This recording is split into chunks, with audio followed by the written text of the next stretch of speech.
Halo Chen, Sama Mbak Leli ini ternyata lebih nyaman gitu. Bentukannya itu macam rumah, ukurannya besar. Terus ibu kosnya juga tinggal di sana. Dan selain itu juga fasilitas kamar kos yang mereka berdua ini lengkap. Ada lemari besar, ada 2 kasur berukuran king size. Untuk ngekos di situ juga sama Mbak Ajeng sama Mbak Leli. Jadi satu kamar isinya berempat Wak ya. Nah setelah pindah ke kosan baru itu, Dena sama si Ara pun akhirnya bisa tertidur nyenyak. Tidak ada gangguan-gangguan horor seperti di kos-kosan sebelumnya Wak. Ara dan teman-temannya pun dapat bisa melanjutkan aktivitas magang dengan nyaman. Awalnya tapi ya karena memang Wak setelah beberapa hari tinggal di kosan baru ada lagi peristiwa menyeramkan di sana. Jadi ceritanya Wak waktu itu bertepatan dengan hari raya Idul Adha. Ara dan teman-temannya ini kan ya kan. Nah selama libur itu mereka semua nih baliklah ke rumah masing-masing. Sehingga kos mereka ini dalam keadaan yang kosong. Ini udah di kos yang kedua Wak, bukan kos lama lagi.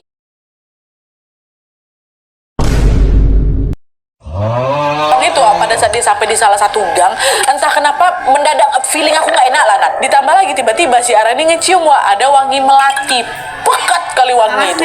Ngebatin lakukan ada apa ini? Udahlah feeling aku nggak enak tiba-tiba. Akhirnya tidak lama kemudian dia teringat ya udahlah biar aja lah dia istirahat biar cepat sembuh. Tetap pada posisinya ya. Sampai akhirnya Wak nggak lama kemudian Ara dibuat terkejut karena tiba-tiba aja Mbak Leli ini melompat dari kasur. Astagfirullah Mbak, kenapa nih tiba-tiba melompat? Mbak Leli pun menatap si Ara sambil ngonggosan dan dengan suara terbata-bata Mbak Leli bilang, kau tadi lihat nggak?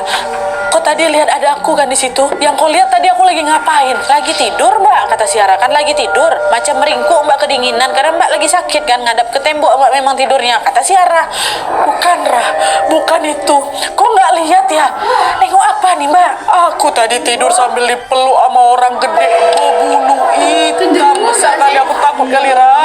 Kok dari tadi aku panggil-panggil tapi kok nggak nyaut, kata si Mbak Leli nih. Astagfirullahaladzim Mbak, orang gede bulu hitam siapa Mbak? Genderuwo. Sumpah aku gak dengar tadi kau manggil-manggil aku dan aku juga ngeliat ya udah kau ngeringkuk aja kayak gitu tidur. Itu aku masih terasa kali. Aduh. Dah. Gak enak perasaan aku, maaf ya kalau bikin kalian gak nyaman, gak enak Wak, serius.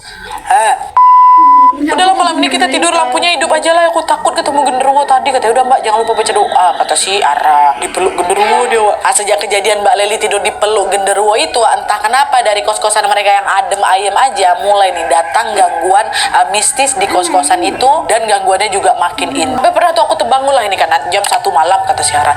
Dan akhirnya Ara pun sadar bahwa suara berisik itu bukan berasal dari cucunya ibu kos Wak, melainkan dari mereka yang tidak kasat mata nih, dari hantu. Kenapa Ara bisa ngeduga kayak gitu Nadia? Karena Wak, jarak antara anak tangga di tangga kos-kosan mereka ini cukup tinggi. Orang di kasur kami ini siapa? Nggak mungkin cucu ibu kos bisa tiba-tiba masuk dalam kolong kasur kami kan Wak, kata. Wah fix sudah nggak betul di kos-kosan nih. Dena kawannya si Ara ini melihat ada sepasang mata merah menyala dari balik horden kamar orang tuanya. Nah ternyata bapaknya Mbak Leli ini memang cukup peka juga Wak sama hal-hal gaib. Gak lama setelah mendapatkan cerita dari anaknya, bapaknya Mbak Leli ini pun langsung mengirim sebuah paket ke kos-kosannya Mbak Leli yang berisi ada dua orang pula, 2 buah tasbih dan 1 kresek garam kasar gitu. Bersama dengan datangnya paket itu, bapaknya Mbak Leli pun berpesan, tasbih ini kau pakai untuk banyak-banyak berzikir ya Dok ya. Terus garamnya kau taburlah itu di setiap sudut kamar. Tanpa pikir panjang, Mbak Leli, Ara sama 2 teman yang lain pun langsunglah menjalankan instruksi dari bapaknya Mbak Leli Wak. Sambil berdoa kami sebarlah itu garam-garam itu karena dia merata tuh ke setiap sudut kamar. Dan alhamdulillahnya setelah itu gangguan-gangguan di kosan itu pun mulai. Got them all going.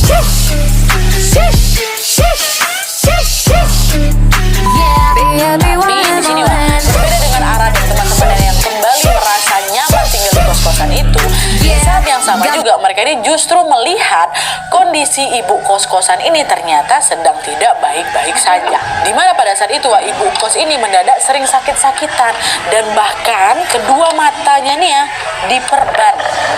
Diperban. Karena keheranan dengan kondisi ibu kos yang mendadak ngedrop ini, pada suatu hari si Ara ini pernah lah nanya sama si Mbok yang biasa bersih-bersih kosan itu. Ara nanya, apa Mbok, itu ibu sakit apa ya Mbok, kok matanya sampai diperban? Tapi bohong.